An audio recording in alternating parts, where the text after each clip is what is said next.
Hello, everybody. Thank you for joining us. This is Backstage Beat, brought to you by the News and Record, where we interview artists and we get the information and the inspiration behind the music straight from the artists themselves. I'm Faun Finley, and I am so excited to introduce a virtuoso Persian guitar player who is also an author, an innovative teacher, and so much more. And we'll find out all about her today at this interview. Sahba Motallebi. Thank you so much. Thank you. So first, you started playing from a very young age. Right. And then by the time you were 14, you were invited to the conservatory, Right. Tehran. Yes. So how did you connect with an instrument of this nature, the tar, from so young? Right. I started music with playing sitar. Sitar is a small instrument with 4 strings. And it is a very traditional, very, very old instrument in Iran, even older than my instrument, tar. So, for example, sitar is ancestor of guitar. So I started that at the age of 11, 12. After years, like my age, this instrument and my instrumentar became part of my body. So I practiced a lot, like 8 hours each day. So it is something that I cannot tell it is something else. It is me, and I am that one. What's that connection? Can you talk more about when you say it is you and it is you and you are it? Can you talk more about the Sure. passion and the connection? Sure. So all of us know we're supposed to have good enough technique to play instrument. So it is the basic material that we are going to use to express songs. But after a while, it became not just technique. It provoked your thought, provoke your soul, heart, and mind. So we're supposed to just be connected from that something very deeper than like technique or the songs we know. In Persian music, music is based on improvisation. So we're supposed to know lots of musics in our mind, and it is like a encyclopedia. We're supposed to just create that mind like that with lots of music. And after that, we're supposed to just play it as and use it as an improvisation. So after technique and learning lots of like music and listen to lots of music, we are going to express that motion and apply it with those technique, and the connection that she's talking about became after a while. And it is all on your experiences, life experiences that you had, memories, love and lost, and everything came together and express it. So it takes time and commitment. Right. Well, Just from go ahead, please. From an audience point of view, I have a confession. When I watched yesterday live, and I've seen many, many videos, but when I watched live, there was the third piece you did, and I was almost weeping. So tell me, do you find that with audiences that it has that effect, and why do you think that is? As we talked about, it came from you. So few of my composition came from my everyday life. Like, for example, when I'm seeing my child playing to each other together. And when they're playing, sometimes it comes to my mind. I remember some rhythm or melody. So I compose, go and grab a piece of a paper and go compose my child's playing rhythm. And also when I was in my second delivery at the hospital, some rhythm came to my mind. It was combination of pain. She's talking about that piece. It was combination of pain, excitement about a newborn, and also lots of like worry also, and also lots of happiness about a newborn. So after I just was able to write after the hospital, I again grabbed a piece of paper and just remembered that moment and brought it to a composition that I called Birth. I'll remember that. Yeah. Birth. You should look it up. You trained in the classical style, but you've also done collaborations with Yo-Yo Ma and modern Middle Eastern musicians like Niaz. So could you tell us more about that journey and what it means to you to play classical versus more modern styles and your own creations? Sure. It was my pleasure playing with Silk Road once in Hollywood Bowl 2008 with Yo-Yo Ma and Kayhan Kalahor. And also I collaborate with lots of genre in music, like Niaz Ensemble, it is like new age music, and also with Mamak Khadem, another type of music. So it is something that I really like to collaborate with, different stuff, variety. Do you think you could show us maybe a little piece of classical and a little piece of something more modern and Of even course. tell us about your instrument? Sure, of course. Thank Do you you want so me much. to move over there? Yes.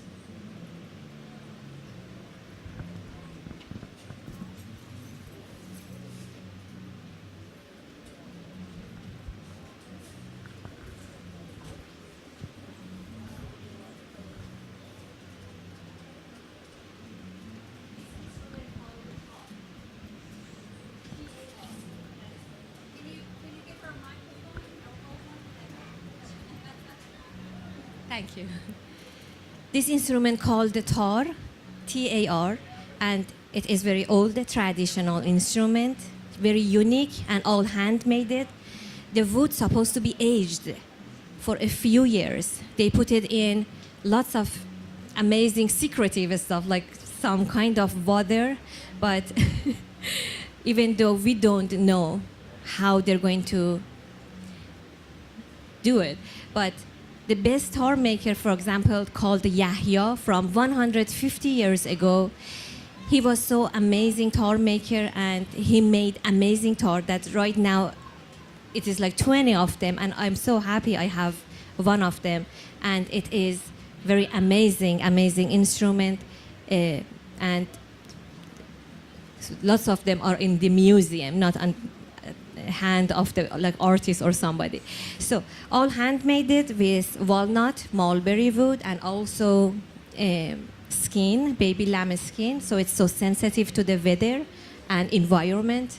And also for fret, we are going to use catgut or lamb gut.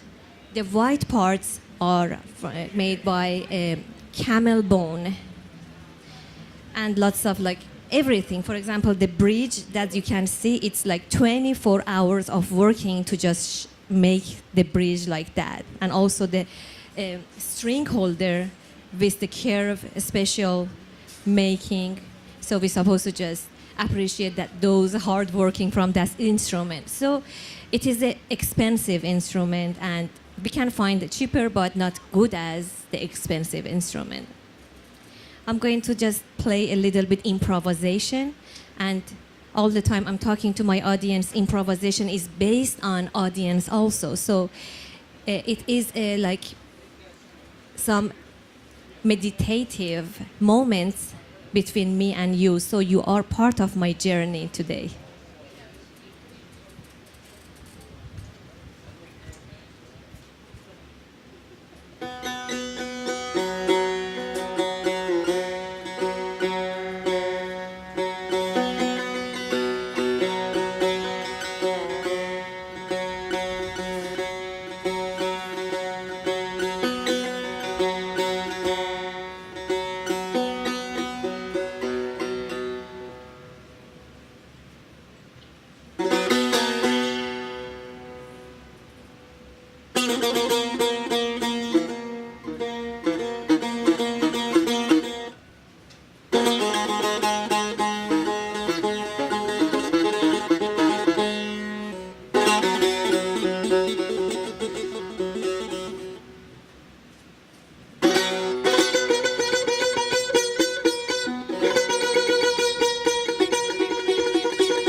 Would you like to do another short demonstration? And if I may ask, when you improvise, what do you hear in your head? As I told, it is lots of experience, memories, and melodic stuff that it come to our minds. Right now, I'm going just to play Birth, that we already talked about that. Okay? Thank you. I will try not to cry in front of everybody. So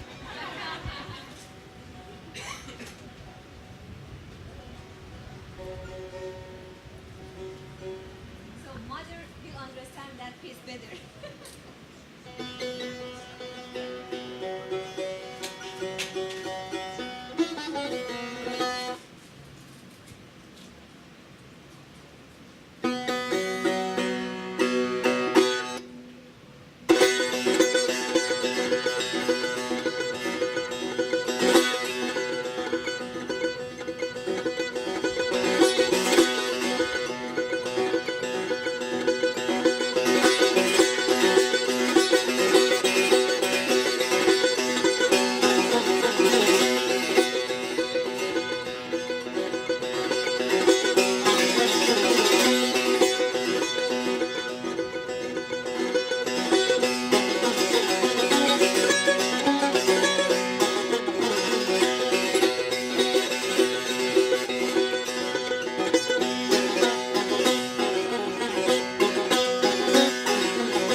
Bravo! Bravo!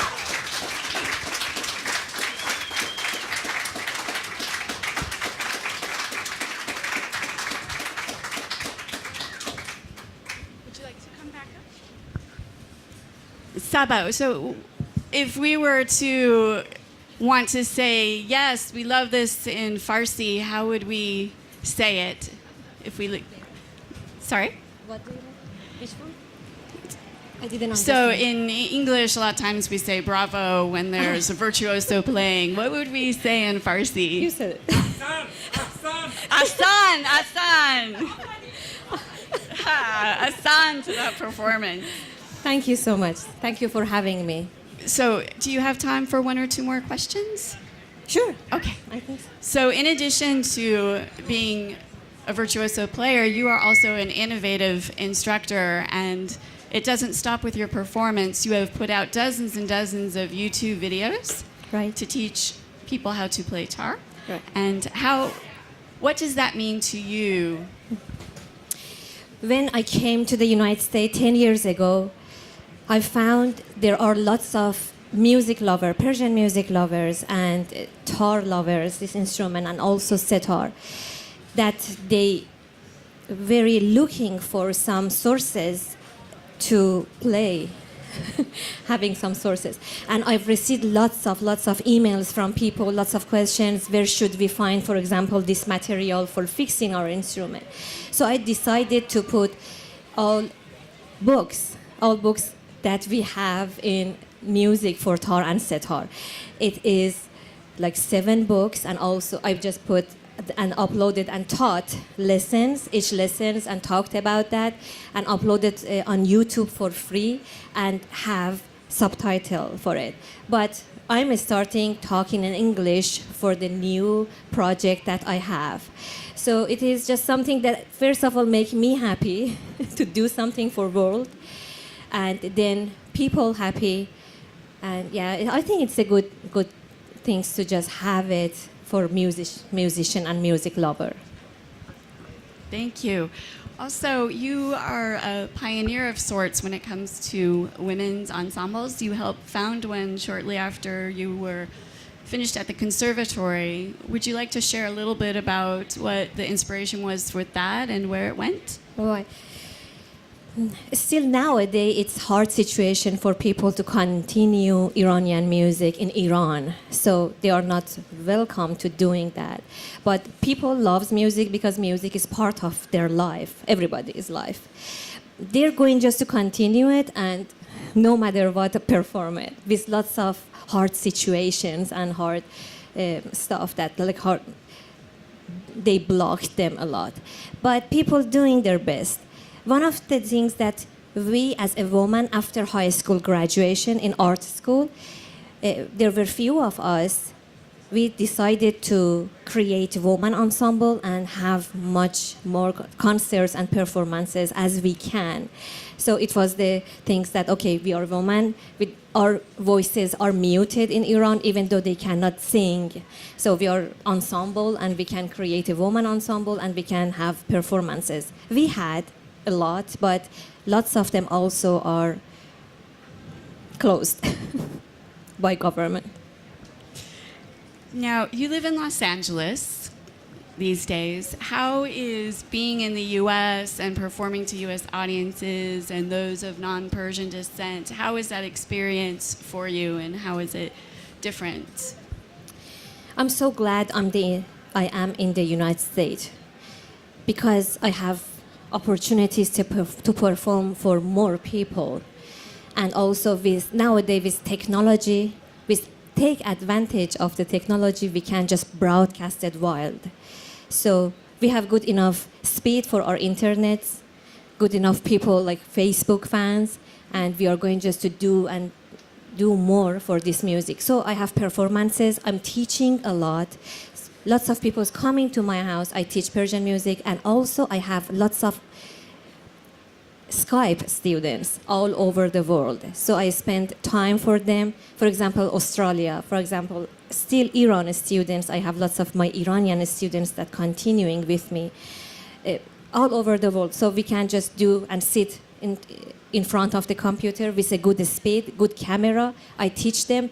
They play for me their lessons, and also we collaborate lots of music to each other together. One last question, and then perhaps we can take just one or two from the audience. I know you have a plane to catch.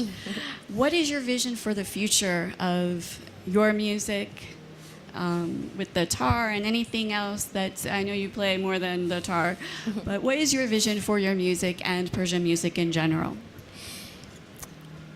I'm so lucky having a very, very good manager, Craig Hyman. So just he did a lot for me during this past year.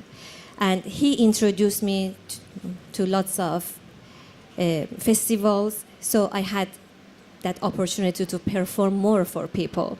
So I'm so appreciated having you as my manager. And so we're supposed to just go and play and introduce this ancient heritage, Persian music, to the world. And I'll try to do my best, so with help of him. Thank you. Thank you. Are there any questions from the audience right here? Do you have any contact with the fairly large Jewish Iranian population on the West Coast? There's a fairly large Jewish Iranian population. Do you have any contact with them?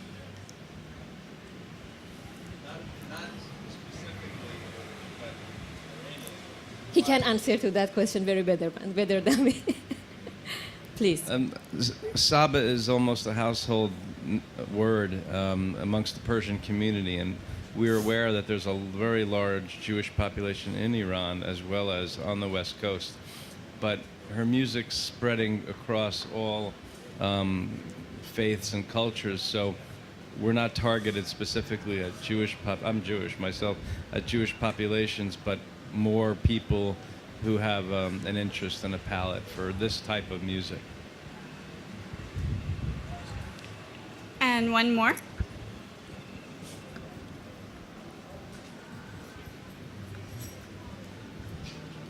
What is it that the Iranian government finds so threatening about the music? You said why? What is so threatening? Why have they suppressed it?